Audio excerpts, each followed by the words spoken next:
They told her he was dead, burned alive during the Blood Moon War, nothing left but ash and screams.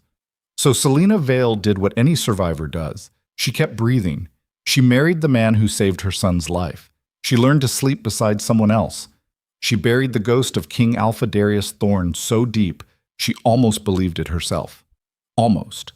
Because 5 years later, that ghost just walked through the palace gates, covered in scars and rage, demanding back everything she's tried to forget.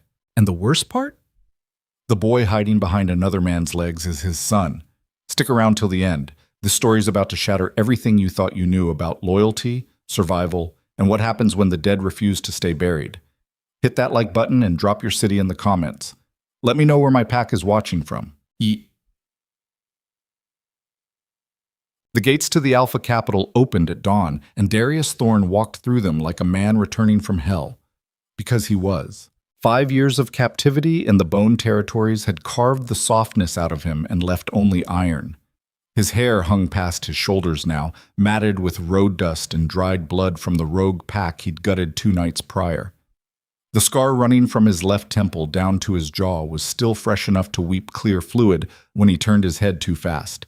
His clothes were stolen leather and torn canvas, the kind you took off corpses when winter was coming and you had no other choice. He looked nothing like the King Alpha who'd ridden to war half a decade ago, but the eyes were the same, cold, amber, predator-born. The guards at the outer wall recognized those eyes and nearly pissed themselves. Darius didn't speak to them, didn't need to.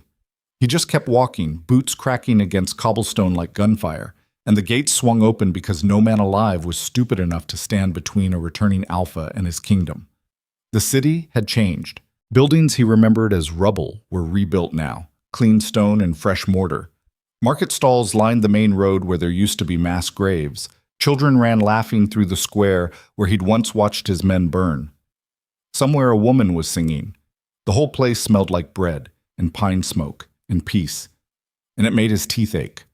This wasn't his kingdom anymore. This was someone else's. A young mother spotted him first. She took one look at his face, grabbed her daughter by the wrist, and disappeared into an alley. Within seconds, the whispers started. They spread like wildfire through the crowd, low and sharp and disbelieving. That's him. That's Darius Thorn. The dead king. The ghost. Darius didn't acknowledge them. His gaze was fixed on the palace at the center of the city, its white towers gleaming in the early light. The place where Selena would be. The place where his son should be. The place that now belonged to Alpha Lucisin Cross. His hands curled into fists so tight his knuckles went bone white. He'd survived 5 years of torture, starvation, and war for one reason and one reason only: to come home. To reclaim what was his, to see his wife's face when he told her he was alive, that he'd fought through death itself to get back to her. He'd imagined that moment 1,000 times in the dark. Never once did he imagine she'd be wearing another man's mark. The throne room doors were 12 feet tall and reinforced with iron, designed to withstand siege weapons and assassins. Darius kicked them open like they were made of paper. The crash echoed through the hall. Inside, the royal council was mid-session. A dozen high-ranking wolves sat around the long table, debating grain taxes or border disputes or some other bureaucratic nonsense Darius didn't care about. At the head of the table sat Alpha Lucian Cross, calm and composed in a tailored black coat, his dark hair tied back in a way that made him look more like a scholar than a warlord. And beside him, in a chair that used to be Darius's, sat Selena. She looked older, sharper. Her long black hair was braided in the northern style now, woven with silver thread. She wore a deep green gown that hugged her frame, elegant and regal in a way she'd never been before. Her hands were folded neatly on the table, no rings except for the one on her left hand. A wedding band. Not his. Darius's vision tunneled. For 5 years, he'd kept her face in his mind like a talisman. The way she used to laugh. The way she'd curl into his chest at night and whisper his name like a prayer. The way she'd looked at him the morning he left for war, tears streaming down her face, one hand pressed to her swollen belly. "Come back to me," she'd said. "Promise me you'll come back." And he had. He'd crawled through blood and fire and broken bones to keep that promise. But the woman sitting at that table wasn't the girl he remembered. This woman looked at him like he was a stranger. The council froze. Lucien, Lucien rose slowly to his feet, his expression unreadable. The guards along the walls reached for their weapons but didn't draw. No one was stupid enough to make the first move. Selina didn't stand. She just stared at him, her face pale as milk, her lips parted in shock. Darius stepped into the room. His voice came out low and jagged, scraping against his throat like broken glass. "Get out!" The council didn't need to be told twice. Chairs screeched against the floor as men scrambled for the exits. Within 30 seconds, the room was empty except for the three of them: Darius, Selina, and the man who'd stolen his life. Lucien didn't move. His hands stayed loose at his sides, non-threatening but ready. His voice was calm when he spoke, the kind of calm that came from a man who'd seen war and wasn't afraid of it. "You should sit down, Thorn. You look half dead." "I was dead," Darius said. "For 5 years, everyone thought I was ash and bone. And you know what I did that whole time, Cross? I fought. I bled. I killed every single bastard who stood between me and this city because I had a wife waiting for me. A son." His gaze cut to Selina. "And now I find out she's been keeping your bed warm." Selina flinched like he'd struck her. Lucien's jaw tightened. "Watch your mouth." "Or what?" Darius took another step forward. "You'll challenge me? Go ahead. I've been aching for a fight since I crossed the border." "Stop!" Selina's voice cracked through the room like a whip.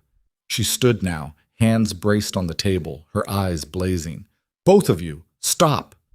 Darius turned to her, and for a moment the rage flickered. Because underneath the new clothes and the new hair and the new life, he could still see her. The girl he'd married, the woman he'd loved, the one who'd promised to wait for him. "Selina." His voice broke on her name. "What the hell happened?" She opened her mouth, closed it. Her hands were shaking. Lucien stepped between them. "What happened," he said quietly, "is that you disappeared. The council declared you dead, and your enemies tried to execute your pregnant wife and erase your bloodline from history." Darius went still. "They tried to kill her, Thorn, and the child, your council, your so-called loyal wolves. They voted to slit her throat in the square and burn the body so no one could challenge their claim to the throne." Darius's heart stopped. "I married her to save her life," Lucien continued. "I took her name. I gave her protection. And I raised your son as my own because that was the only way to keep him alive." Silence. Darius looked at Selina. She was crying now, silent tears tracking down her face, but she didn't look away. "Is that true?" he asked. She nodded. "They were going to kill me, Darius. Kill our baby. Lucien was the only one who stood up to them. The only one." Darius felt something crack open inside his chest. "Where is he?" His voice was barely a whisper. "Where's my son?" Selina's expression shattered. "He's upstairs, in the nursery." But Darius, he didn't wait. He turned and walked out of the room, his boots echoing like thunder against the marble floors. The nursery was on the 3rd floor, at the end of a long hallway lined with portraits of dead kings. Darius didn't look at them. He just kept walking, his pulse hammering in his ears, until he reached the door. It was cracked open. Inside, he could hear a child's laughter, high and sweet and innocent. Darius pushed the door open. The room was warm and bright, filled with toys and books, and sunlight streaming through the tall windows. In the center of the room, a little boy sat on the floor building a tower out of wooden blocks. He couldn't have been older than 4. Dark curls, amber eyes, Darius's eyes. The boy looked up. For a heartbeat, Darius couldn't move, couldn't breathe. This was his son, his blood, the child Selina had been carrying the day he left for war. "Hello," the boy said shyly. Darius took a step forward. The boy's smile vanished. He scrambled to his feet and backed away, his small body trembling. "It's okay," Darius said quickly, dropping to one knee. "I'm not going to hurt you. I'm—" "Dad!" The boy bolted past him, running full speed toward the door, and straight into the arms of Lucien Cross. Darius watched, frozen, as Lucien crouched down and caught the child, pulling him close. The boy buried his face in Lucien's shoulder, his little hands clutching at his coat. "It's all right," Lucien murmured, stroking the boy's hair. "You're safe. I've got you." The boy peeked over Lucian's shoulder at Darius, his amber eyes wide with fear. "Who is he, Dad?" "Dad." The word drove into Darius's chest like a blade. Lucien looked at him over the boy's head, and for the first time since Darius had walked into that throne room, he saw something in the other Alpha's eyes. Pity. "Go find your mother," Lucien said gently, setting the boy down. "She's in the hall." The boy ran. Lucien straightened. Darius didn't.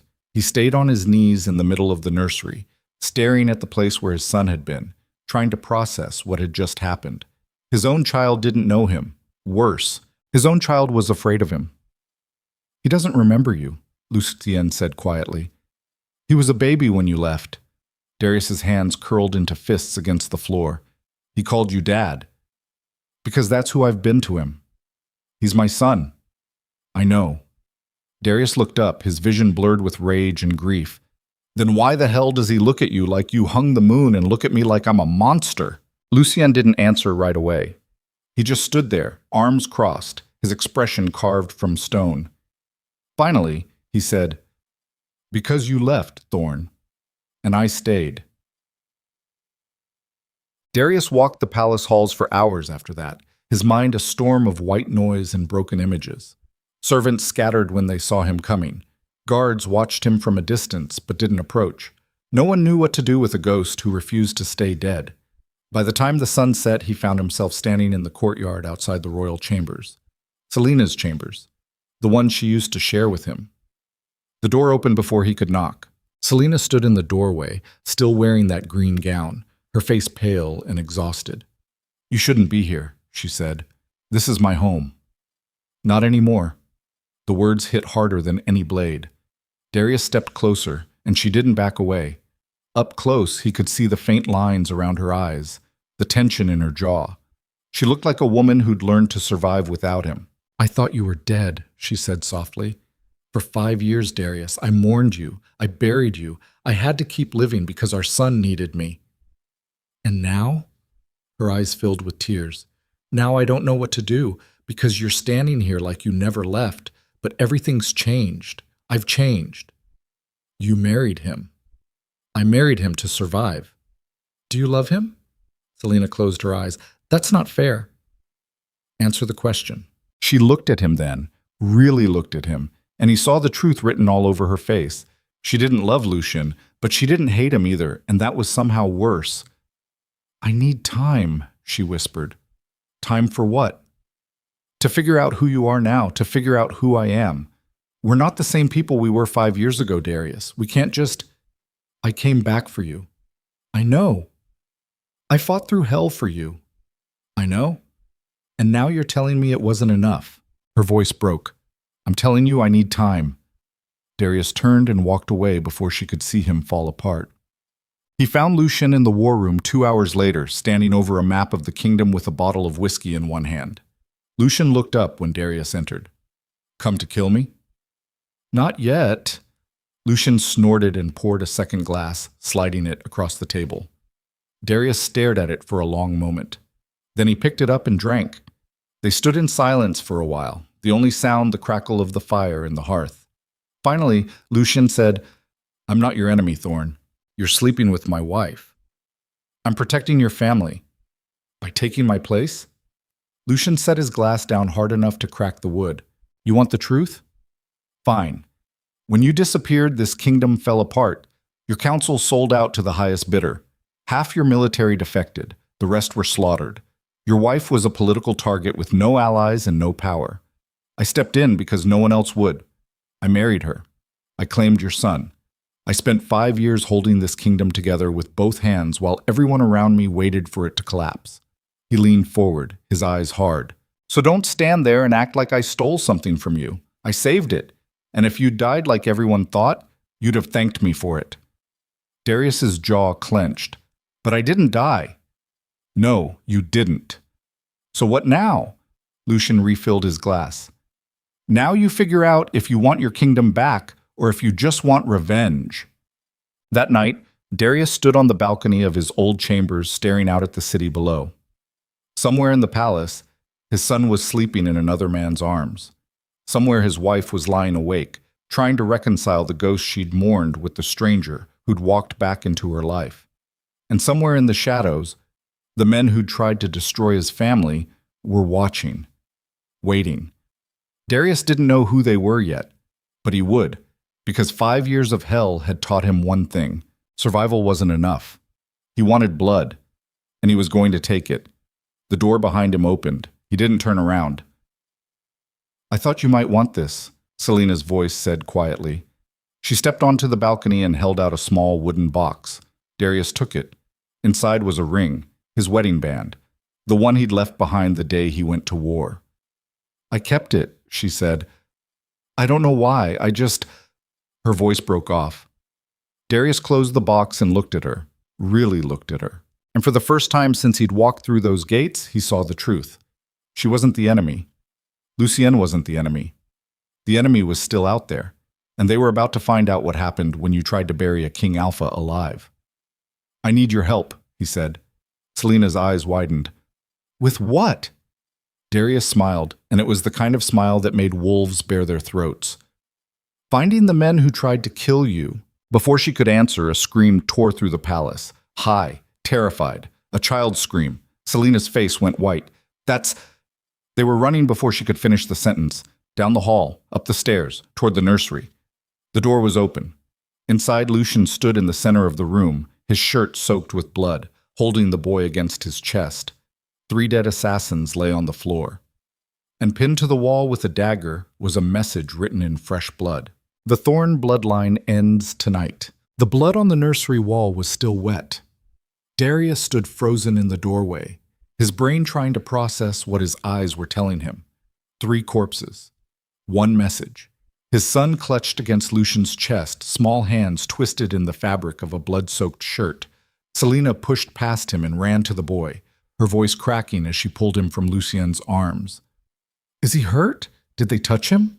Lucien shook his head, his face carved from granite. His left forearm had a gash running elbow to wrist, deep enough that Darius could see muscle. Blood dripped steady onto the floor. "They came through the window, 3 of them. I heard the glass break and got here before they reached him." Darius crossed the room in 3 strides and grabbed the nearest corpse by the hair, yanking the head back. The face was unfamiliar, young, maybe 20, the kind of kid who'd take a contract for coin and never ask questions. "Who sent you?" The dead didn't answer. He dropped the body and moved to the second one. Same story.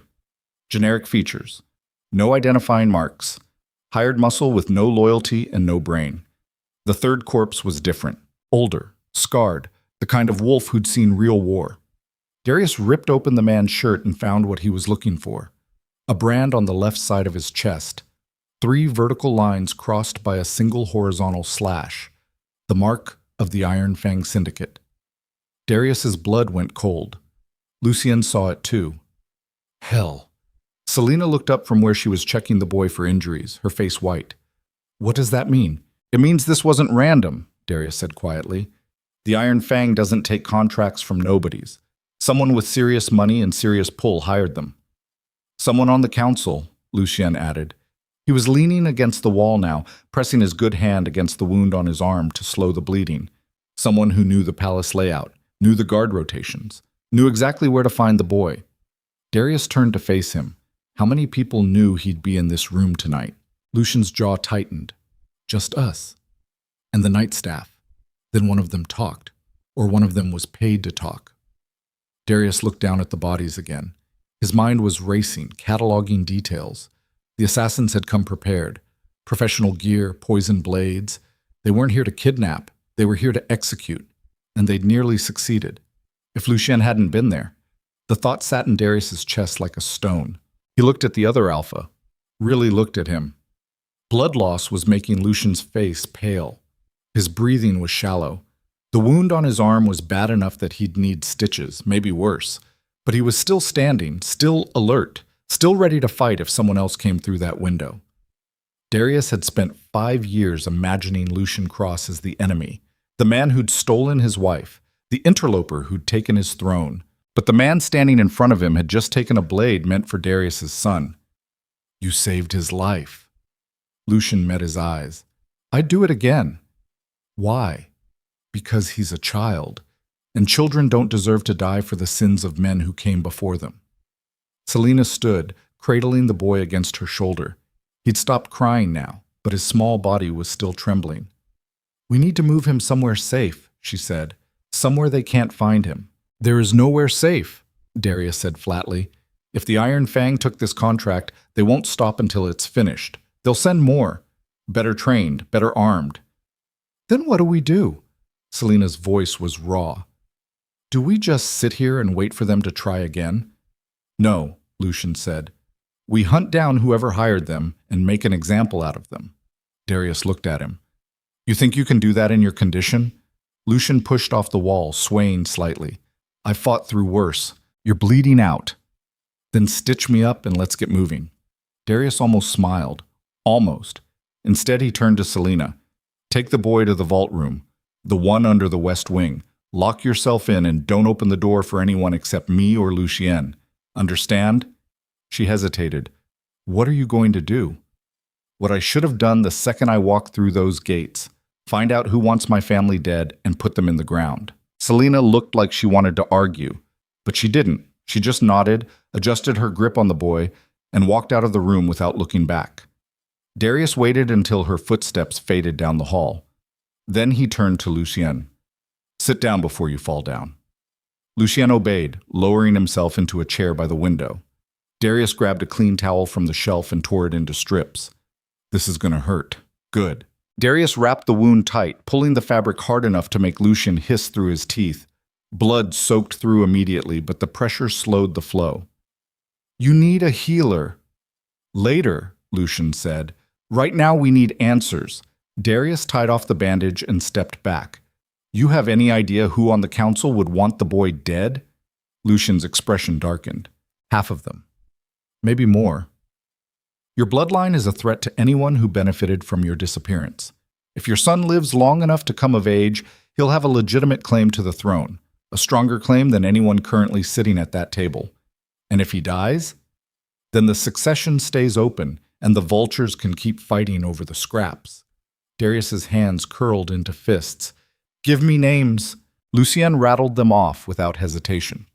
Lord Gideon Marrow, Lady Isolde Kane, Councilman Victor Shaw, each one a high-ranking wolf with money, power, and motive. Each one someone who'd smiled to Darius's face years ago and probably celebrated when they thought he was dead. Darius committed every name to memory. We start with Marrow. He's the wealthiest and the most paranoid. If he hired the Iron Fang, there'll be a paper trail. Money that size doesn't move without leaving marks. Lucien nodded. His estate is on the north side of the city. Private compound, high walls, armed guards. So we go in quiet. Lucien raised an eyebrow. "You know how to do quiet?" Darius smiled, and it was the kind of smile that made lesser wolves run. "I learned a lot of things in the Bone Territories. Subtlety was one of them." They left the palace an hour later, moving through the servants' passages to avoid the main halls. Darius had changed into dark clothes and armed himself with a short blade and a hunting knife.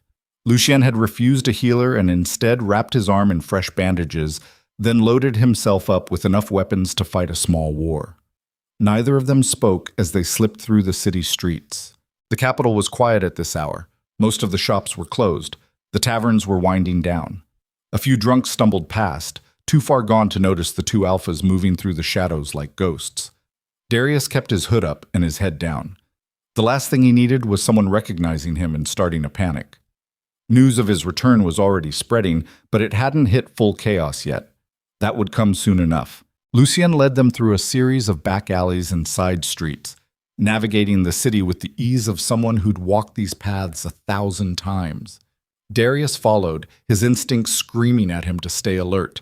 Every doorway could hide a threat. Every rooftop could hold a sniper. 5 years of survival had rewired his brain. He didn't see a city anymore. He saw a battlefield. They reached Marrow's estate just after midnight. The compound was exactly what Lucien had described. High stone walls, guard towers at each corner, a single iron gate reinforced with enough steel to stop a battering ram. Lights burned in the windows of the main house, casting long shadows across the manicured gardens. Darius crouched behind a low wall across the street and studied the layout. How many guards? Lucian settled beside him, his breathing still uneven from the blood loss. 8 on rotation, 2 at the gate, 2 walking the perimeter, 4 inside. All armed? All loyal. Marrow pays well and he pays in advance. They won't turn on him. Then we'll have to go through them. Lucian glanced at him. You planning to kill them? Only if they make me. Lucian's mouth twitched. You really did learn subtlety. Darius ignored him and focused on the guard tower to the left. The wolf stationed there was young, sloppy. He kept leaning against the railing, his attention drifting toward the street instead of the compound. That's our entry point. Lucien followed his gaze and nodded. I'll take the perimeter guards. You handle the tower. Darius looked at him. You sure you can move that fast with your arm? Lucian's eyes went hard. Try me. They moved. Darius crossed the street low and fast, using the shadows as cover. The guard in the tower didn't see him until it was too late. Darius scaled the wall in 3 seconds flat, grabbed the wolf by the throat, and slammed his head into the stone hard enough to crack bone. The guard went limp. Darius caught him before he hit the ground and lowered him quietly onto the platform, 1 down. He scanned the courtyard below.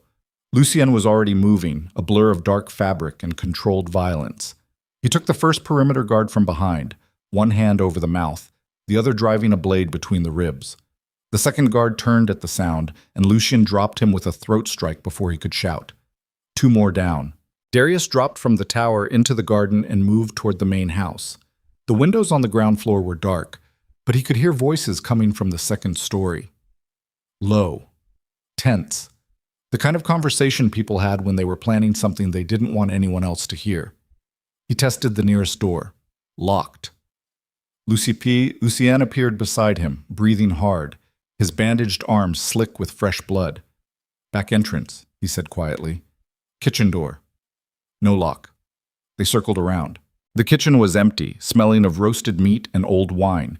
Darius moved through it like smoke, his footsteps silent on the tile. Lucien followed, 1 hand pressed against his wounded arm, the other gripping a blade. They reached the stairs. Above them, the voices grew louder. Darius recognized one of them immediately. Lord Gideon Marrow. Smooth, arrogant, the kind of voice that had spent a lifetime giving orders and expecting obedience. The second voice was unfamiliar. Younger, sharper. You're sure he's alive? I saw him with my own eyes, Marrow said, walking through the palace gates like he owned the place. Darius Thorne, back from the grave. A pause. Then the plan failed. The first plan failed. But there are others. The boy is still vulnerable. The wife is still weak.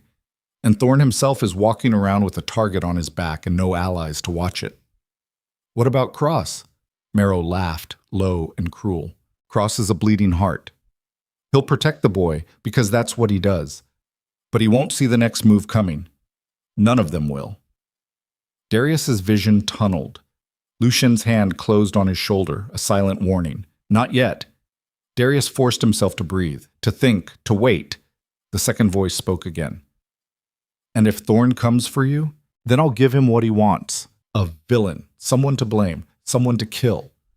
And while he's busy tearing me apart, the real players will move the pieces into position. Darius's jaw clenched so hard his teeth ached.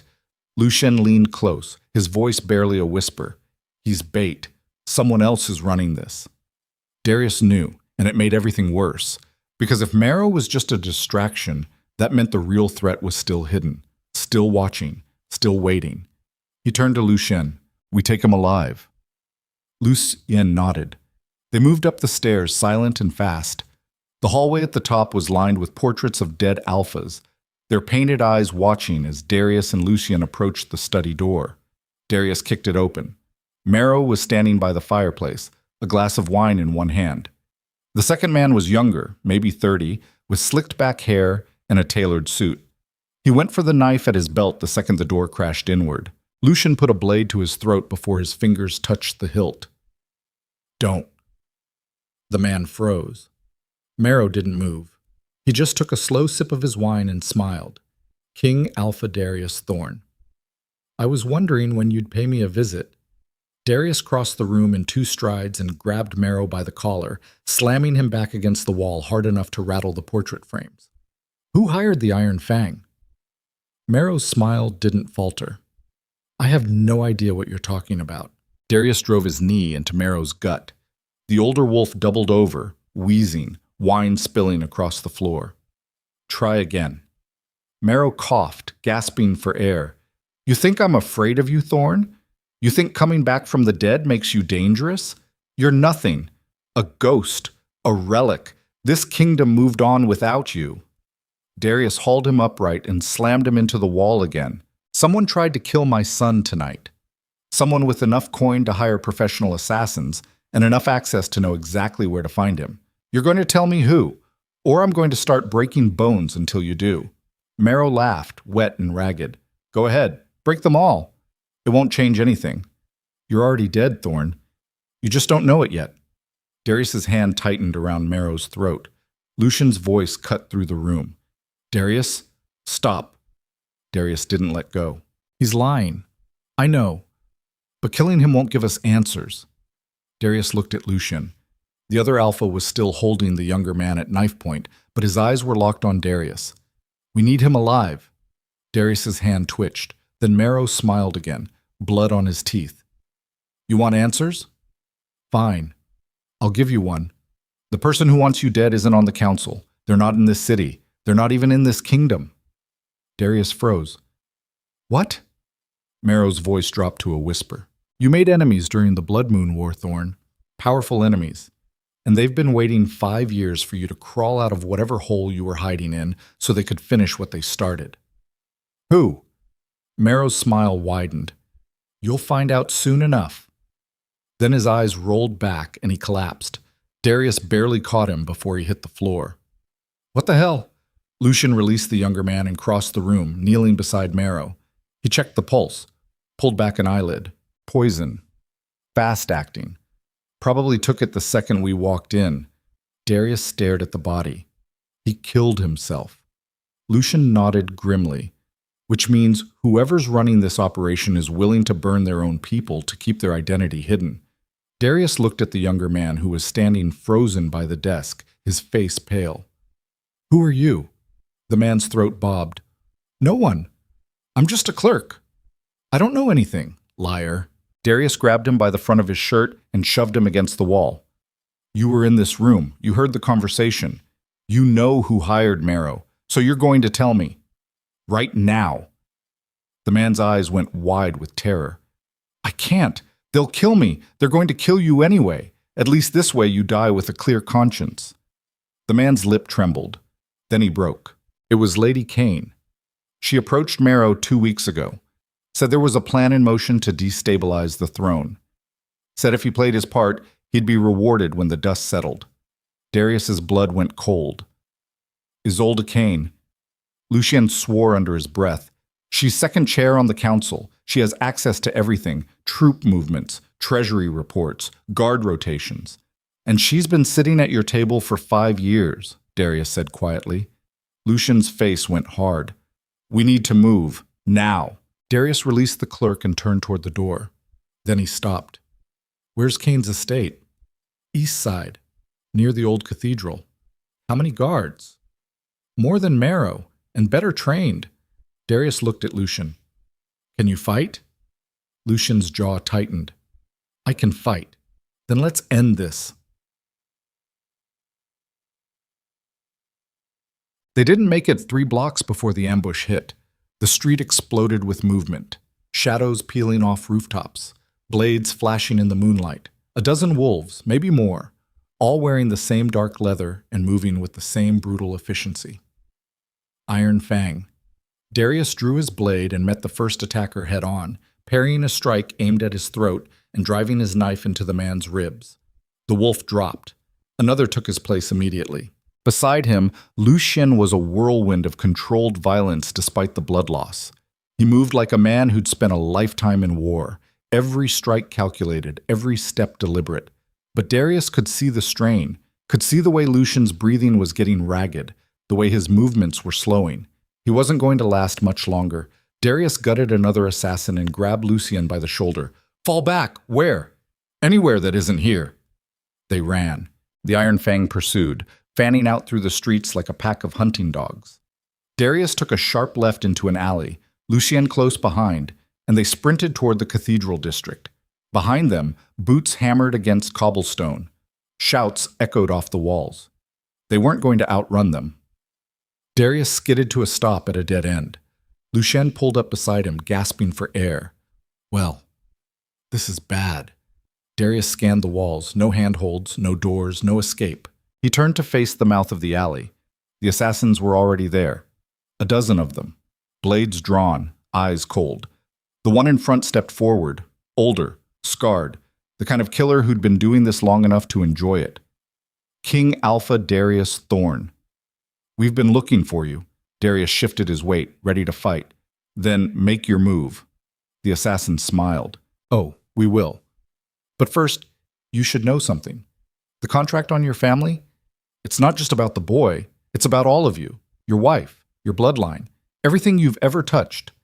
Darius's grip tightened on his blade. Who hired you? The assassin's smile widened. Someone who wants to watch you suffer before you die. Then he lunged. Darius met him halfway, their blades clashing in a shower of sparks. The alley erupted into chaos. Steel on steel, bodies crashing into walls, blood spraying across stone. Darius fought like a man possessed, every strike fueled by 5 years of rage and grief and desperation. He drove his blade through one man's chest, ripped it free, and spun to block an attack from behind. Another assassin went down. Then another. But there were too many. A knife sliced across his ribs. Another caught his shoulder. Pain exploded through his body, but he didn't stop. Couldn't stop. Beside him, Lucien was still fighting, blood pouring from his wounded arm, his face pale as death. But he didn't fall. Then a blade punched through Lucien's side. The other Alpha staggered, eyes wide with shock. Darius roared. He grabbed the assassin who'd stabbed Lucien and broke his neck with his bare hands. Then he caught Lucien before he hit the ground. Stay with me. Lucien's eyes were unfocused. Get out of here. Protect the boy. Shut up. We're both getting out of here. Darius hauled Lucien upright and back toward the wall, blade raised, ready to fight to the last breath. The remaining assassins closed in, and then the alley filled with light. A dozen royal guards poured in from both ends, weapons drawn, shouting orders. The Iron Fangs scattered like rats, disappearing into the shadows before the guards could catch them. The lead guard approached, his face grim. Your Majesty, we've been searching for you. Darius didn't lower his blade. How did you find us? Lady Selena sent us. She said you'd need backup. Darius looked down at Lucien, who was barely conscious now, blood soaking through his shirt. Get him to a healer, now. The guards moved immediately, lifting Lucien carefully and carrying him toward the street. Darius followed, his body screaming in pain, his mind racing. Mara was dead. The Iron Fang was still hunting, and somewhere in this city, Isolde Kane was pulling strings. But now he had something he didn't have before, a target. And when the sun rose, he was going to burn her whole world to the ground. The healer's chambers smelled like herbs and old blood. Darius stood in the corner, watching as 3 physicians worked on Lucien. The wound in his side was deep, bad enough that the lead healer had gone pale when he first peeled back the bandages. They'd been working for over an hour now, stitching and cleaning and muttering to each other in the kind of low voices people used when they weren't sure the patient would survive. Lucien was unconscious. His face was gray, his breathing shallow. Darius's ribs ached where the assassin's blade had caught him, but he ignored it. Pain was just information. It told him he was still alive. The door opened behind him. Selena entered, her face tight with exhaustion. She crossed the room and stopped beside him, her eyes fixed on Lucien's still form. Is he going to make it? Darius didn't answer right away. He watched the rise and fall of Lucien's chest, counting the seconds between each breath. I don't know. Selena's hands curled into fists at her sides. This is my fault. I should have seen it coming. Should have known they'd try again. You couldn't have known. I should have. Her voice cracked on the last word. Darius looked at her, really looked at her. She was still wearing the same green gown from earlier, now stained with blood and dirt. Her hair had come loose from its braid. She looked like a woman who'd been fighting a war for 5 years without ever getting a chance to rest. And maybe she had. "Where's the boy?" Darius asked. "Still in the vault. I have 4 guards stationed outside and 2 inside. No one gets in or out without my approval." "Good." Selena turned to face him, her eyes red-rimmed. Lucian saved him tonight. If he hadn't been there, Darius cut her off. "I know." The silence stretched between them. Finally, Selena spoke again, her voice barely above a whisper. "I never wanted this, any of this. I just wanted to keep our son alive. I know that too."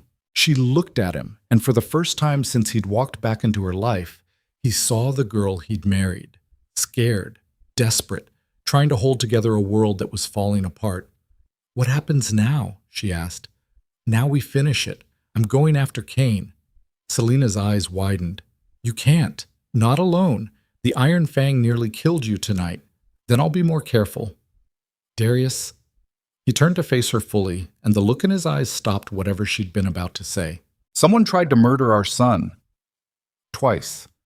They sent professional killers into the palace, into his nursery, and they're not going to stop until he's dead or I am. So I'm going to find the person responsible, and I'm going to end this. Tonight." Selena opened her mouth, closed it, then she nodded. "I'm coming with you." "No." "Yes." "Selena." She stepped closer, her voice hardening. "That's my son they're trying to kill, my family they're trying to destroy. You don't get to shut me out of this." Darius stared at her. Then he saw it. The fire in her eyes, the steel in her spine. This wasn't the broken woman who'd needed Lucian to save her. This was someone who'd learned to survive on her own. Someone who'd built herself into something sharp and dangerous. Someone who reminded him why he'd fallen in love with her in the first place. "Fine," he said. "But you stay behind me, and if I tell you to run, you run. Understood?" Selena's mouth twitched. "Understood." They left the palace an hour before dawn, moving through the same servant passages Darius and Lucian had used earlier. The city was still dark, silent, the kind of quiet that made every footstep sound like thunder. Darius had armed himself with fresh blades and a short sword. Selena carried a dagger at her hip and moved with the kind of controlled grace that came from years of training. She'd always been fast, even before the war, but now there was something else in the way she moved, something predatory. They reached Cain's estate just as the first hint of gray light touched the horizon.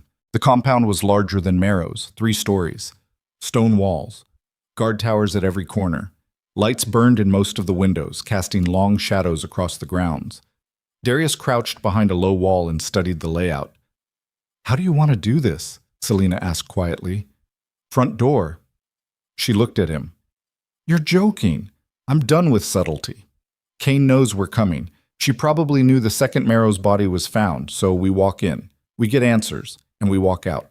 Selena's expression darkened. "And if she has an army waiting inside? Then we fight an army." Darius stood and started walking toward the gate. Selena swore under her breath and followed. The guards at the entrance saw them coming from 50 yards away. They crossed their spears and stepped forward, blocking the path. "Halt. State your business." Darius didn't slow down. "I'm here to see Lady Cain. She's not receiving visitors. She'll receive me." The guard on the left tightened his grip on his spear. "Turn around and leave. Now." Darius stopped 3 feet from the gate. Then he smiled. The guard's face went pale. Darius moved. He grabbed the first spear, yanked it forward, and drove his elbow into the guard's face. Bone crunched. The man dropped. The second guard lunged, but Selena was already there. She sidestepped the thrust and drove her dagger into the gap between his chest plate and shoulder guard. The guard screamed and fell. Darius kicked open the gate. Inside, the courtyard erupted into chaos. Guards poured out of the main house, weapons drawn, shouting orders. Darius counted at least 20. He drew his sword. Selena moved beside him, blade ready. "Stay close," he said. Then the guards charged. What followed wasn't a fight. It was a slaughter. Darius cut through them like they were made of paper. Every strike was precise. Every movement calculated. He'd spent 5 years in the Bone territories learning how to kill efficiently, how to make every second count, how to survive when the odds were stacked against you. And these guards had never seen anything like him. Selena fought beside him, her movements sharp and brutal. She wasn't as strong as Darius, but she was faster. She slipped past defenses and struck at weak points, dropping guards with ruthless efficiency. Within minutes, the courtyard was littered with bodies. Darius kicked open the front door and walked inside. The entrance hall was massive. Marble floors, high ceilings, portraits of dead alphas lining the walls. At the far end of the hall, a grand staircase led to the upper floors, and standing at the base of those stairs was Lady Isolde Kane. She was older than Darius remembered, late 50s maybe. Her hair was silver now, pulled back in a tight bun. She wore a black gown that looked like it cost more than most people made in a year. Her face was calm, almost serene, like she'd been expecting this. "King Alpha Darius Thorn," she said smoothly. "I was wondering when you'd arrive." Darius crossed the hall, his sword still dripping blood. "You hired the Iron Fang. It wasn't a question." Kane smiled. "I did. Why?" "Because you're a threat. You always have been. Even when everyone thought you were dead, your bloodline was a problem. Your son, your wife. The very idea that the Thorn legacy could return was enough to destabilize everything we'd built." "We?" Kane's smile widened. "Did you really think I was working alone?" Darius felt something cold settle in his chest. "Who else?" Kane tilted her head, studying him like he was an interesting specimen. "You still don't see it, do you? You walked back into this kingdom thinking you could reclaim your throne, thinking you could pick up where you left off. But the world moved on without you, Thorn. The council moved on. The city moved on. And the people who matter? They don't want you back." Darius took another step forward. "Give me names." Kane laughed. "Oh, you'll get names. But first, I want you to understand something. The Blood Moon War didn't end when you disappeared. It just went underground. And the people who started it? They're still out there, still pulling strings, still waiting for the right moment to finish what they began." Darius's grip tightened on his sword. "You're stalling." Kane's expression didn't change. "I'm buying time." "For what?" The answer came from behind him. "For us." Darius spun. The entrance hall had filled with soldiers, at least 50 of them, all wearing the uniform of the Royal Guard, all with weapons drawn. And leading them was someone Darius recognized, Captain Matthias Venn, head of the Palace Guard, a man Darius had trusted with his life before the war, a man who'd served beside him for 10 years. Matthias stepped forward, his face expressionless. "Your Majesty, it's been a long time." Darius stared at him. "Matthias, what the hell is this?" "This is the end, Your Majesty. The council voted 3 days ago, unanimously. You're to be arrested for treason and executed at dawn." The words didn't make sense. "Treason?" Matthias nodded. "You abandoned your kingdom. You left your people to die. And when you finally returned, you brought nothing but chaos and bloodshed. The council has decided that the Thorn bloodline is too dangerous to allow to continue." Darius's mind reeled. "You're lying. The council can't vote on something like that without—" "Without what?" Matthias interrupted. "Without you? You're not king anymore, Thorn. You haven't been for 5 years. The throne belongs to the council now, and they've decided you're a threat that needs to be eliminated." Darius looked at Selena. Her face was white with shock. Then he looked back at Matthias. "You're making a mistake." Matthias's expression hardened. "The only mistake was letting you walk through those gates alive." He raised his hand. The soldiers moved forward. Darius raised his sword. And then Selena screamed. "Darius!" He turned just in time to see Kane pull a small crossbow from beneath her gown and fire. The bolt hit him in the shoulder. Pain exploded through his body. His sword clattered to the floor. He staggered, vision blurring, and dropped to one knee. Poison. He could feel it spreading through his veins. Cold. Numbing. His limbs were already going heavy. Selena ran to him, catching him before he collapsed completely. "No. No, no, no, stay with me." Darius tried to speak, but his tongue wouldn't cooperate. The world was tilting sideways, sounds were muffled, distant. Through the haze, he saw Matthias approach. "Take them both," the captain said. "Lock them in the lower cells, and make sure the boy is secured. We'll deal with all 3 of them at once." Hands grabbed Darius, pulled him to his feet. He tried to fight, but his body wouldn't respond. The poison had shut everything down. The last thing he saw before the darkness took him was Selena's face, terrified, furious, screaming his name. Darius woke to the sound of dripping water. His head felt like it had been split open with an axe. His shoulder throbbed where the crossbow bolt had hit him. His entire body ached. He tried to move and realized his hands were chained to the wall behind him. Stone walls, iron shackles, the smell of mold and old blood. He was in the palace dungeons. How long had he been out? Darius blinked, trying to clear his vision. The cell was small, maybe 10 feet by 10 feet. No windows. A single torch burning in the hallway outside the bars. And sitting against the opposite wall, also chained, was Selena. She looked up when he stirred. "You're awake." Her voice was flat, exhausted. Darius tried to speak. His throat was raw. "How long?"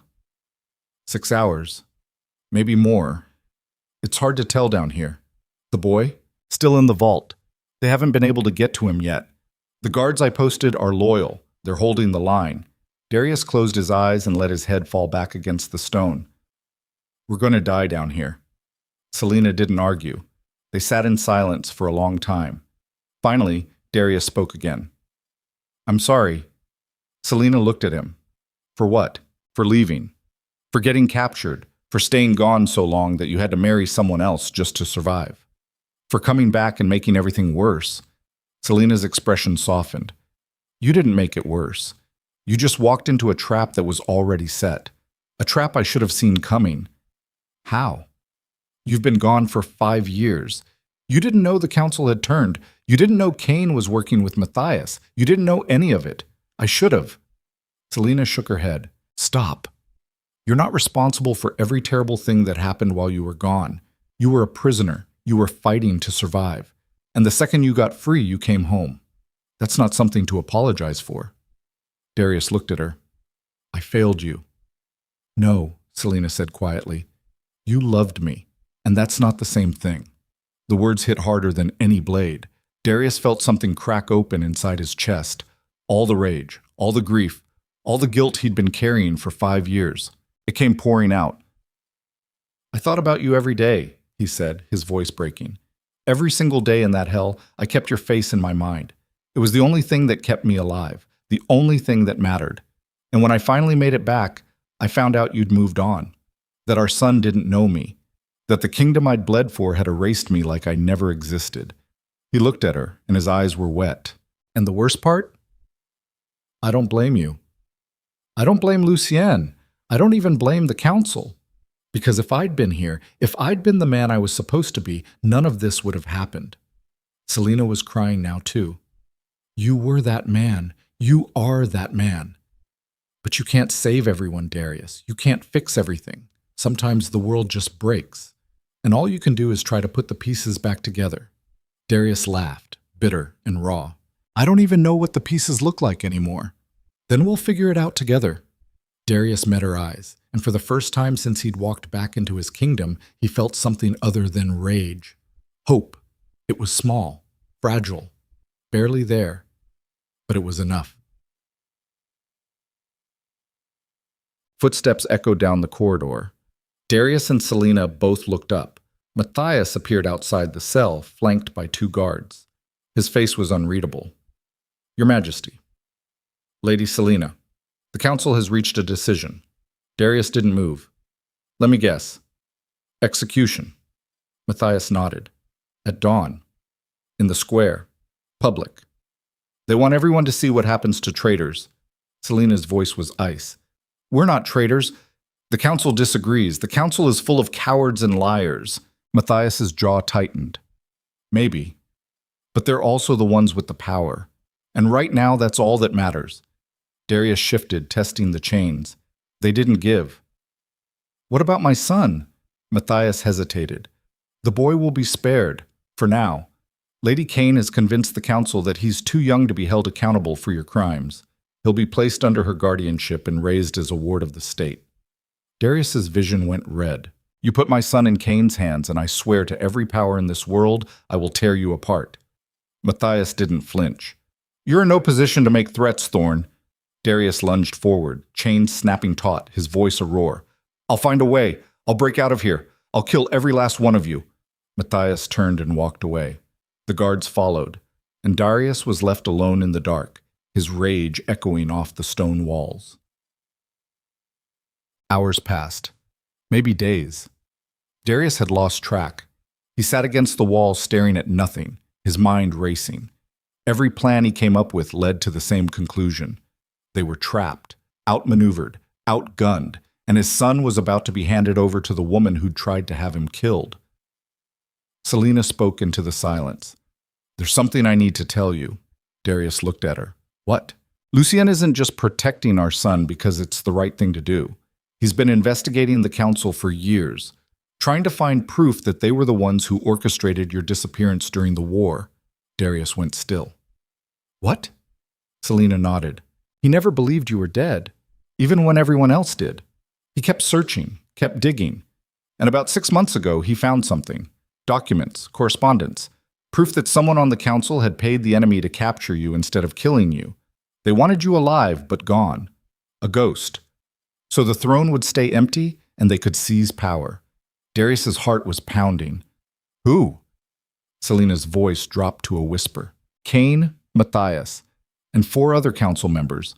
They've been working together since before the Blood Moon War even started. They engineered the whole thing. The assassination attempts, the coup, everything." Darius felt like he'd been punched in the chest. "Where's the proof?" "Hidden. Lucien wouldn't tell me. He said if anything happened to him, someone would know where to find it, someone he trusted." "Who?" Before Selena could answer, the cell door crashed open. A guard stumbled in, his face pale, blood pouring from a wound on his forehead. Behind him stood Lucien. He looked half dead. His shirt was soaked with blood. His face was gray, but his eyes were sharp, focused. And in his hand was a key. "Move," he said. "We don't have much time." Darius stared at him. "How?" Lucien unlocked Selena's chains first, then Darius's. "I'll explain later. Right now we need to get to the vault and get the boy out of here. The palace is about to burn." "What?" Lucien's smile was grim. "I might have started a small revolution on my way down here." The sound of shouting echoed from somewhere above them. Screams, the clash of steel on steel. Lucien turned toward the door. "Come on, we're out of time." Darius grabbed his arm. "The proof." "Where is it?" Lucien met his eyes. "I gave it to someone who could use it. Someone who has the reach and the resources to expose the council for what they are." "Who?" Lucien's expression hardened. "Your enemies from the Blood Moon War. The ones who've been hunting you. They're not trying to kill you, Thorn. They're trying to save you, because if you fall, the entire region collapses into chaos, and they can't afford that." Darius felt the ground shift beneath him. Everything he thought he knew, everything he'd believed. It was all wrong. Lucien grabbed him by the shoulder. "I'll explain everything, but first we need to get your family out of here alive. Can you do that?" Darius looked at Selena, then at Lucien. Then he nodded. "Let's move." They ran. They ran through corridors that had become war zones. The palace was burning, not everywhere, not yet, but enough that smoke filled the halls and the smell of burning wood mixed with blood and sweat. Somewhere above them, men were screaming. Steel clashed against steel. The sound of boots thundering across marble echoed like drums of war. Lucien led the way, moving fast despite the wound in his side that was still seeping blood through fresh bandages. Darius stayed close, one hand on Selena's arm, the other gripping a sword he'd taken from a dead guard in the dungeon. His shoulder still ached from the poison bolt, but adrenaline was doing most of the work now, keeping him upright, keeping him moving. They rounded a corner and nearly ran headfirst into a squad of royal guards. 6 of them, all armed, all wearing Matthias's colors. The lead guard's eyes went wide when he recognized Darius. "Sound the alarm! The prisoners have escaped!" Lucien put a blade through his throat before he could finish. The other guards rushed forward. Darius met them head-on, his sword cutting through the first man's defenses like they were made of air. Blood sprayed across the wall. The second guard went down with Selena's dagger buried in his ribs. The third tried to run, and Lucien dropped him with a throwing knife to the spine. The remaining 3 surrendered. Darius didn't give them the chance to reconsider. He kicked them aside and kept moving. Behind him, Selena grabbed one of the fallen swords and fell into step. Her face was set, grim, the kind of expression worn by people who'd crossed a line they could never uncross. "How far to the vault?" Darius asked. "2 levels up," Lucian said between breaths. "West wing. But we'll have to go through the throne room to get there." The throne room. Where the council would be. Where Matthias would be waiting with whatever forces he had left. Darius's jaw tightened. "Good. I have some things I need to say to them." Lucian glanced back at him. "We're outnumbered 10-1, maybe worse. Then we make every second count." They hit the main staircase at a dead run. The grand hall was chaos. Bodies littered the floor. Some were guards. Some were servants caught in the wrong place at the wrong time. The massive chandelier overhead had fallen, smashing into the marble and scattering crystal shards like broken glass across a battlefield. And everywhere there was fire. Someone had started it deliberately. Darius could see the pattern: tapestries burning, furniture overturned and set ablaze. This wasn't collateral damage. This was a message. The old world is ending. Let it burn. At the top of the stairs, a group of soldiers turned to face them. Maybe a dozen, all carrying spears and shields, all blocking the path forward. Darius didn't slow down. He hit the line like a battering ram. His sword sheared through a spear shaft, then drove into the gap between shield and breastplate. The soldier dropped. Darius ripped the blade free and spun, catching another guard across the throat. Blood sprayed hot and wet across his face. Beside him, Lucien fought with the brutal efficiency of a man who'd spent his entire life at war. Every movement was precise. Every strike found a vital point. He moved like death itself, and the guards fell before him like wheat before a scythe. Selena stayed behind them, covering their flank. She wasn't as strong as either Alpha, but she was smart. She watched for openings, waited for mistakes, and when a guard turned his back or dropped his guard for even a second, she was there, fast, lethal. They broke through the line and kept running. The throne room doors loomed ahead, 12 feet tall, reinforced iron, the same doors Darius had kicked open days ago when he'd first confronted Lucian and Selena. It felt like a lifetime ago. Lucian grabbed his arm. "Wait." Darius stopped. "What?" Lucian's face was pale. His breathing labored. "Once we go through those doors, there's no turning back. They'll throw everything they have at us, and if we die in there, no one will be left to protect your son." Darius looked at him. "You got a better plan?" Lucian smiled, grim and tired. "Not even a little bit." "Then let's finish this." Darius kicked the doors open. The throne room was packed. At least 50 soldiers lined the walls, armed, ready, and standing at the center of the room, surrounded by the remaining council members, was Captain Matthias Venn. He looked exactly the same as he had in the dungeon, calm, composed, like this was just another day. But his eyes told a different story. They were the eyes of a man who knew the walls were closing in. "Your Majesty," Matthias said smoothly, "you're remarkably persistent. I'll give you that." Darius walked into the room, sword still dripping blood. Lucien and Selena flanked him. "Where's Kane?" "Dead," Matthias said. "Killed herself about an hour ago when she realized the game was over. Took poison, same as Marrow." Darius felt something cold settle in his chest. "So you're the last one." Matthias's mouth twitched. "I suppose I am." "Why?" Darius's voice was low. "Dangerous. Why betray me? Why betray the kingdom?" Matthias tilted his head, studying Darius like he was an interesting problem. "Because you were weak," he said simply. "You believed in honor, in loyalty, in all those pretty ideals that get men killed. And when the Blood Moon War started, I saw what happened to leaders who clung to those ideals. They died. Their families died. Their kingdoms burned. So you sold me out." "I saved the kingdom," Matthias corrected. "I made a deal with the enemy, paid them to take you alive instead of killing you, bought us 5 years of peace, 5 years to rebuild, to consolidate power, to create something stable." Darius's grip tightened on his sword. "You call this stable? You tried to murder a child. You turned the council into a nest of vipers. You burned everything I built to the ground." "What you built was a fantasy," Matthias said. "A kingdom ruled by one man, one bloodline. That's not stability. That's a house of cards waiting to collapse. So yes, I tore it down, and I built something better in its place. A council, shared power, no single point of failure. Lucian's voice cut through the room.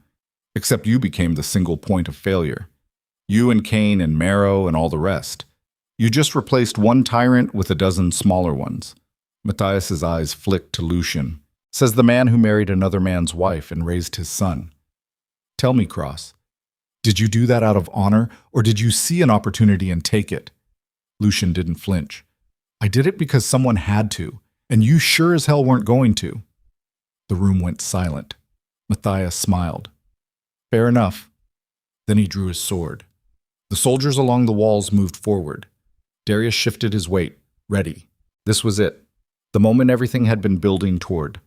3 people against an army, no backup, no escape, just steel and blood and the desperate hope that they could fight their way through to the other side. Darius had survived 5 years of hell for this moment. He wasn't about to waste it. The soldiers charged. What followed wasn't a battle. It was a slaughter on both sides. Darius cut through the first wave like they were nothing. His blade found throats and hearts and arteries with ruthless precision. Blood sprayed, bodies fell. He moved like a force of nature, unstoppable and inevitable. But there were too many. A spear caught him in the side. He roared, grabbed the shaft, and ripped it out of the soldier's hands. Then he drove the blunt end into the man's face, hard enough to shatter bone. Another guard came at him from the left. Darius pivoted, brought his sword around, and opened the man from shoulder to hip. Beside him, Lucien was fighting like a man possessed, despite the wound in his side, despite the blood loss, despite everything. He moved with the brutal grace of someone who'd made war his life's work. Every strike was lethal, every movement deliberate, but he was slowing down. Darius could see it. The way Lucien's breathing was getting ragged, the way his movements were losing their precision. He was dying on his feet, and he was still fighting. Selena screamed. Darius turned just in time to see a guard grab her from behind, one arm around her throat. She drove her elbow into his ribs, twisted, and buried her dagger in his eye. The guard dropped, but 3 more took his place. Darius tried to reach her. A wall of soldiers blocked his path. He cut through 2 of them, but more kept coming. Endless, relentless. This was how they died, drowning in bodies, bleeding out on marble floors, forgotten. And then the wall exploded, literally. The far side of the throne room erupted in fire and smoke and flying debris. Stone blocks the size of men crashed through the ranks of soldiers, crushing them where they stood. The blast threw everyone to the ground. Darius hit the floor hard, his ears ringing. He rolled onto his back, trying to process what had just happened. Through the smoke and dust, figures moved, dozens of them, armed, armored, moving with military precision. And leading them was someone Darius hadn't seen in 6 years. General Kyle Draven, commander of the Northern Coalition. The same coalition Darius had fought against during the Blood Moon War, the same army that had supposedly captured him and left him for dead.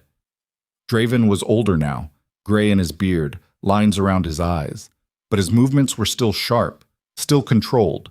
He walked through the rubble like he owned it. Behind him, his soldiers fanned out, cutting down Matthias's guards with brutal efficiency. Within seconds, the throne room had gone from a battleground to an execution chamber. Matthias tried to run. Draven put a bolt through his leg. The captain went down hard, screaming. 2 soldiers grabbed him and dragged him to the center of the room, forced him to his knees. Draven crossed the room and stopped in front of Darius. For a long moment, they just stared at each other. Then Draven extended his hand. King Alpha Darius Thorn. It's been a long time. Darius didn't take the hand, he just stared. You're the one who captured me. You're the reason I spent 5 years in hell. Draven's expression didn't change. No, I'm the reason you're still alive. Darius's sword came up, the tip pressed against Draven's throat.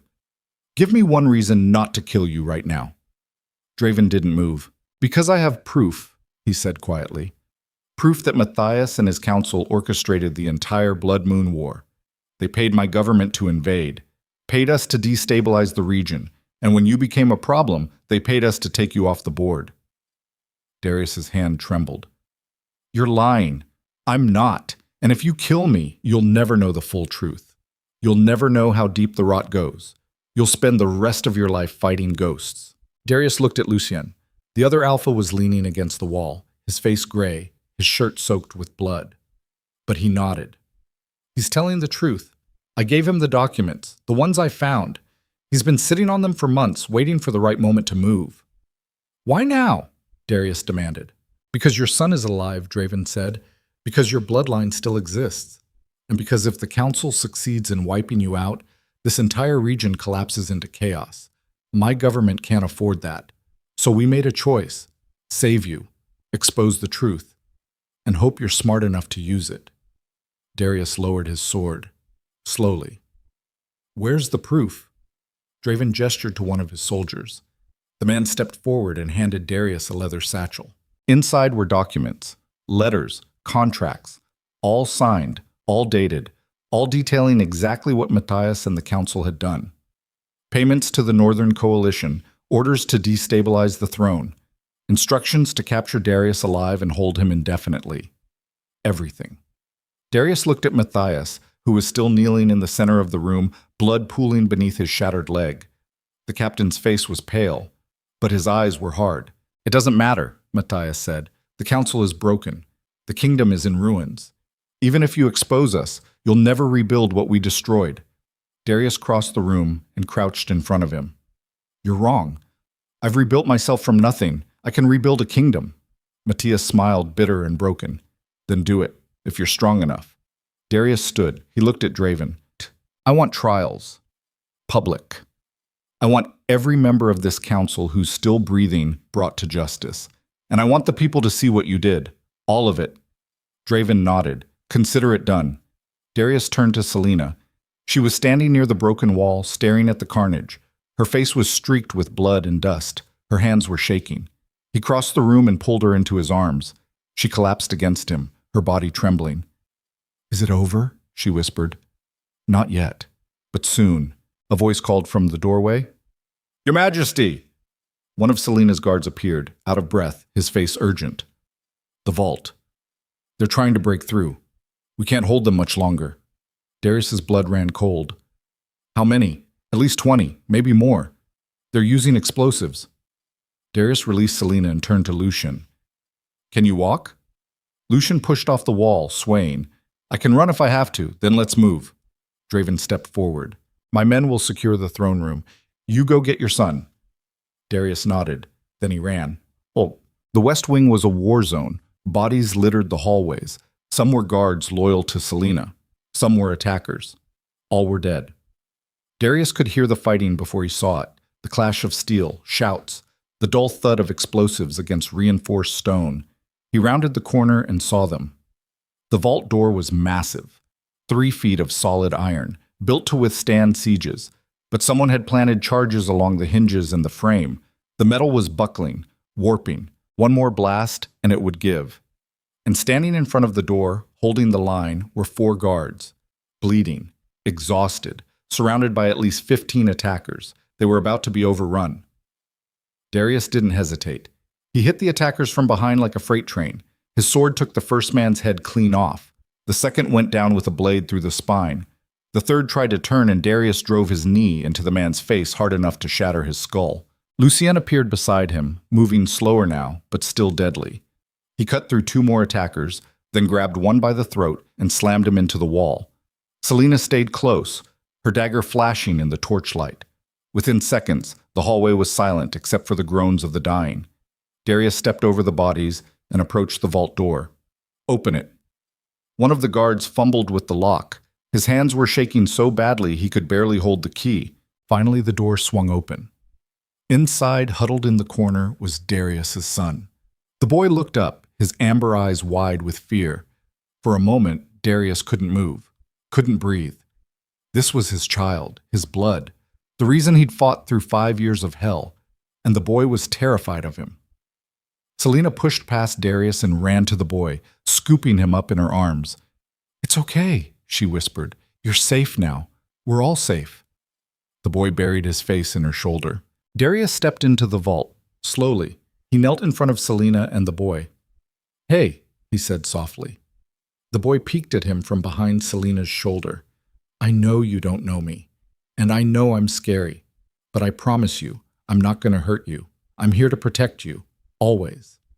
The boy's lip trembled. Are you really my father?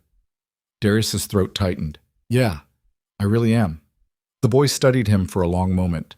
Then, slowly, he reached out one small hand. Darius took it, and for the first time since he'd walked back into his kingdom, something inside him started to heal. Behind them, Lucian leaned against the doorframe, his face pale. Hate to interrupt, he said weakly, but we should probably get out of here before the rest of the palace comes down. Darius stood, still holding his son's hand. Agreed. They moved back into the hallway, and that's when they heard it.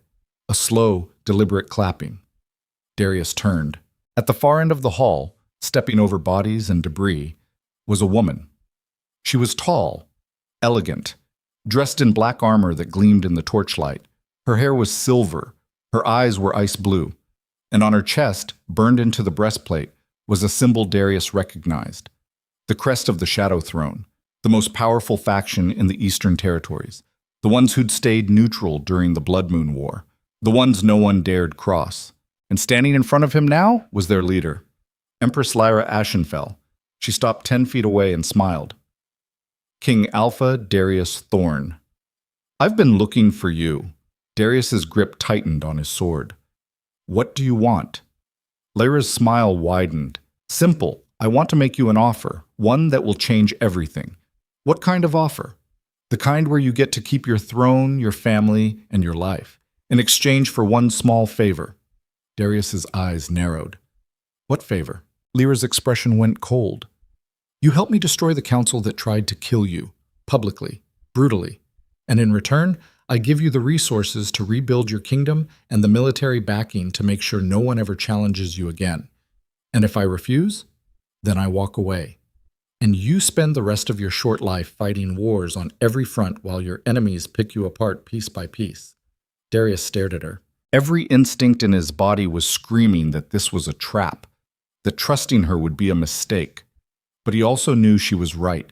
He couldn't rebuild alone. He couldn't fight the entire world. And his son deserved better than a kingdom built on ash and blood. He looked at Selena. She was watching him, her face unreadable. Then he looked at Lucian, who just nodded. Your call. Darius turned back to Lyra. What's the catch? Lyra's smile returned. No catch, just a partnership. You stay king, I stay empress, and together we remake this broken world into something better. She extended her hand. Do we have a deal? Darius stared at that hand for a long moment. Then he reached out and shook it. The trials began 3 days later. The city square had been transformed into a tribunal. Wooden platforms, iron cages, rows of seating for the public. Thousands came to watch. Merchants, farmers, nobles, common folk, all of them packed into the space until there was no room left to breathe. They wanted justice. Or maybe they just wanted blood. Darius stood on the platform beside Empress Lyra Ashenfell and General Draven, watching as the remaining council members were dragged out in chains. 5 of them had survived. The rest had taken their own lives rather than face what was coming. Matthias was last. They'd kept him in the dungeon since the battle. Fed him, kept him alive, made sure he was strong enough to stand trial. He limped to the center of the platform, his ruined leg dragging behind him. His face was gaunt, hollowed out, but his eyes were still sharp, still defiant. A magistrate read the charges: treason, conspiracy, murder, attempted regicide. The list went on for 10 minutes. With each crime, the crowd grew louder, angrier. By the time the magistrate finished, they were screaming for execution. The magistrate turned to Darius. Your Majesty, as the wronged party, you have the right to pass sentence. What is your judgment? Darius looked at Matthias. The man who'd served beside him for a decade. The man who'd betrayed him to save a kingdom that didn't deserve saving. The man who'd tried to murder a child because he believed it was necessary. And Darius realized something. He didn't hate Matthias. He pitied him.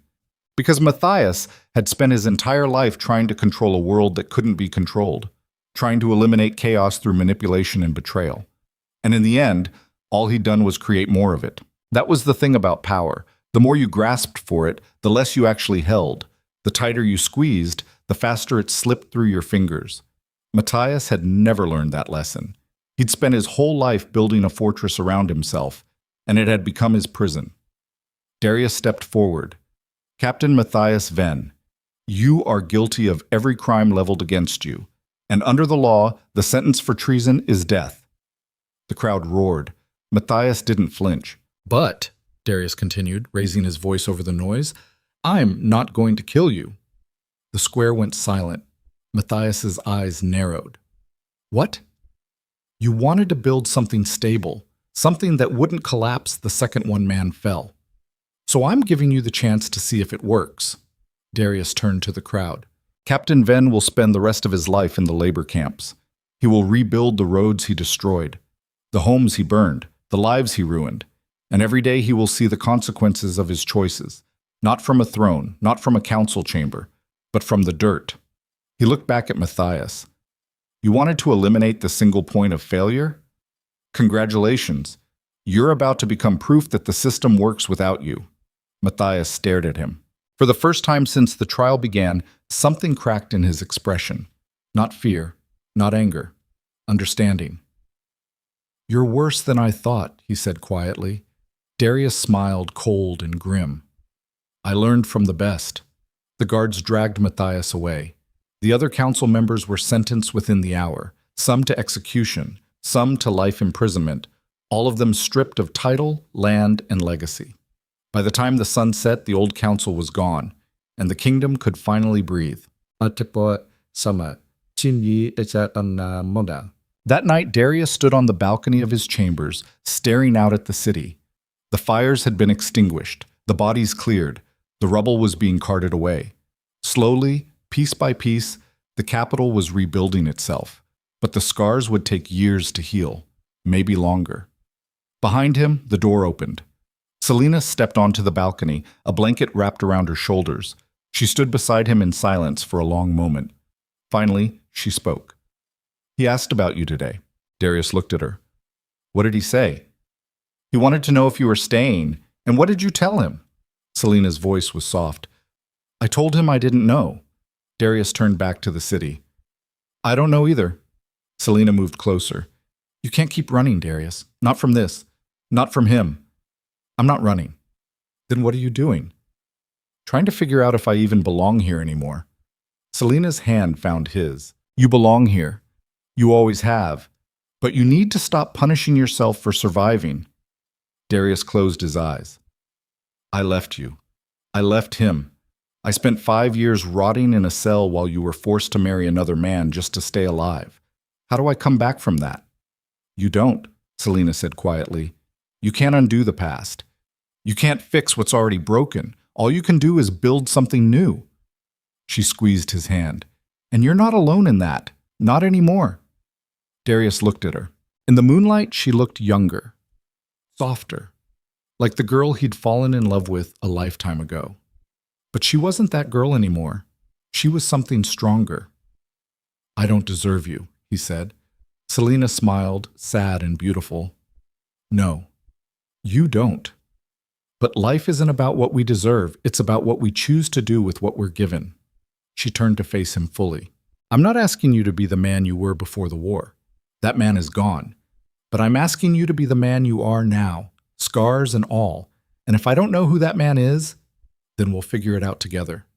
Darius pulled her close, and she rested her head against his chest. They stood like that for a long time, listening to the sounds of the city below. Distant voices, hammers on stone, the slow, steady rhythm of a world trying to rebuild itself. And for the first time in 5 years, Darius allowed himself to believe it might actually work. Lucien was still in the healing ward. Darius found him 3 days after the trials, sitting up in bed, his torso wrapped in fresh bandages.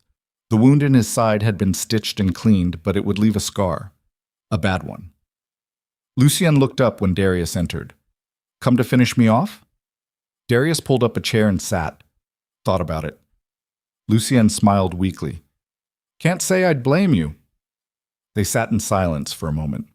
Finally, Darius spoke. Why did you do it? All of it. Marrying Selena, raising my son, searching for proof when everyone else had moved on. Why? Lucien stared at the ceiling. Because it was the right thing to do. That's not an answer. It's the only answer I have. Darius leaned forward. You You could have walked away, could have let the council execute her and the boy, could have saved yourself and stayed out of it. Lucian's jaw tightened. Yeah, I could have. But you didn't. No, I didn't. Why? Lucian looked at him then, and his eyes were tired. Because I spent my entire life watching good people get destroyed by bad systems. And I was tired of standing on the sidelines. So when I saw Selena on that execution platform, pregnant and terrified, I made a choice. I stepped in. And every day after that, I kept making that same choice. He exhaled slowly. I'm not a hero, Thorn. I'm just a man who couldn't live with himself if I did nothing. Darius studied him for a long moment. Then he extended his hand. Thank you. Lucian stared at the hand. For what? For keeping my family alive when I couldn't. Lucian's throat worked. Then he took the hand and shook it. You would have done the same for me. Darius smiled, grim and honest. Yeah, I would have. 2 weeks later, the kingdom held a ceremony. Not a coronation. Darius was already king, but a formal acknowledgement, a new beginning. The throne room had been repaired, the blood scrubbed away, the broken furniture replaced. It looked almost like it had before the war. Almost. Darius stood at the center of the room, dressed in formal regalia. Selena stood beside him, wearing a gown of deep blue that caught the light. And between them, holding both their hands, was their son. The boy had finally stopped fearing him. It had taken time, patience, long nights sitting beside his bed, telling him stories until he fell asleep. But slowly, piece by piece, the fear had faded. And in its place was something fragile but real. Trust. Empress Lyra stood to the side, flanked by her own guards. She'd kept her promise, provided resources, military support. And in exchange, Darius had signed a treaty, a partnership between the Alpha Kingdom and the Shadow Throne. It wasn't perfect, but it was a start. General Draven was there too, representing the Northern Coalition, the same army that had fought against Darius during the war. But they'd brought proof of the Council's crimes. They'd helped expose the rot. And Darius had learned something important. Sometimes your enemies weren't the people you thought they were, and sometimes your allies were the last people you'd expect. Lucien entered the room last. He was still weak, still healing, but he'd refused to miss this. Darius had offered him a position. Second chair on the new council. A voice in the kingdom's future. Lucien had accepted. The magistrate called the room to order. King Alpha Darius Thorn, you have reclaimed your throne.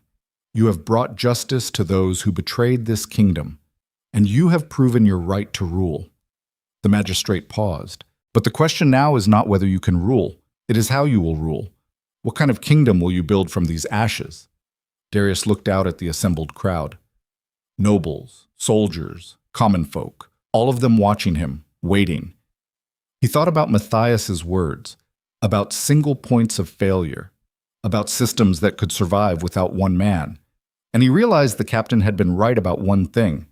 A kingdom built around one person was fragile, breakable. But a kingdom built around an idea? That could last forever. Darius stepped forward. I'm not going to stand here and promise you perfection. I can't. I'm one man, flawed, scarred, and I've made more mistakes than I can count. He looked at Selena. But I've also learned something. Power isn't about control, it's about trust. It's about building something strong enough to survive when you're gone. Something that doesn't need you to hold it together. He turned back to the crowd. So here's what I'm going to do. I'm going to rebuild this council. But this time, it won't be a nest of vipers. It'll be a group of people who actually care about this kingdom. People who will challenge me when I'm wrong. People who will fight for what's right, even when it's hard. He gestured to Lucien. People like Alpha Lucien Cross, who risked everything to protect my family when no one else would. Lucien's expression flickered with surprise. Darius continued, I'm going to create laws that protect the vulnerable, systems that don't collapse the second one person falls. And I'm going to make damn sure that what happened to me, to my family, never happens again. The room was silent. Then someone started clapping. It was slow at first, hesitant. Then it spread. One person, then another, then the whole room. And for the first time since he'd walked back through those gates, Darius felt like he'd actually come home. That night, Darius sat in the nursery with his son. The boy was playing with wooden blocks, building a tower and knocking it down over and over. Darius watched him, memorizing every detail. The way his small hands gripped the blocks, the way his tongue stuck out slightly when he concentrated, the way he smiled when the tower fell. "Dad?" Darius's breath caught. The boy had never called him that before. "Yeah?" The boy looked up, his amber eyes serious. "Are you going to leave again?" Darius's chest tightened. "No, I'm staying, I promise." The boy studied him for a long moment. Then he climbed into Darius's lap and rested his head against his chest. "Good. Because I like having two dads." Darius's throat closed up. He wrapped his arms around his son and held him close. And he understood something then. This was what mattered, not the throne, not the power, not the legacy.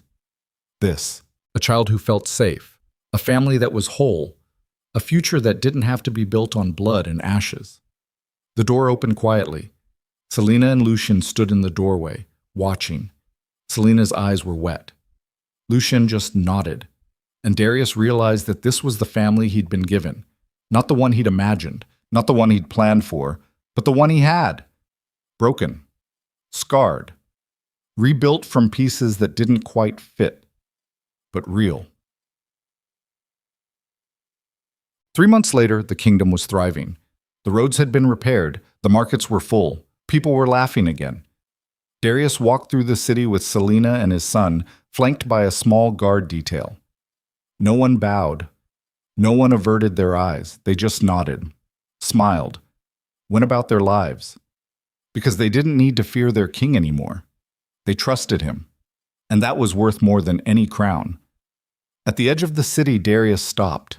Ahead of them, construction crews were building something new. A memorial. A wall of names. Every person who died during the Blood Moon War and the years that followed. Thousands of names. Darius had insisted on it, not to glorify the dead, but to remember them, to make sure the kingdom never forgot the cost of what had been lost. His son tugged on his hand. "What is it?" Darius knelt beside him. "It's a promise that we'll never let this happen again." The boy looked at the wall, his small face serious. "Can I add a name?" Darius's throat tightened. "Whose?" "Yours, so people remember you came back." Darius smiled, tears stinging his eyes. "Yeah, you can add my name, because that was the truth, wasn't it? He had come back, not as the man he used to be, not as the king he'd imagined himself becoming, but as something else entirely, a survivor, a father. A man who'd learned that strength wasn't about refusing to break. It was about putting yourself back together when you did." Selena's hand found his. "Come on, let's go home." Darius stood, and together the three of them walked back toward the palace, toward a future that was uncertain, complicated, messy, but theirs. That night, Darius stood in the throne room alone, the same room where he'd fought for his life, where he'd nearly died, where everything had fallen apart. He walked to the throne and sat down. The seat felt different now, less like a burden, more like a responsibility.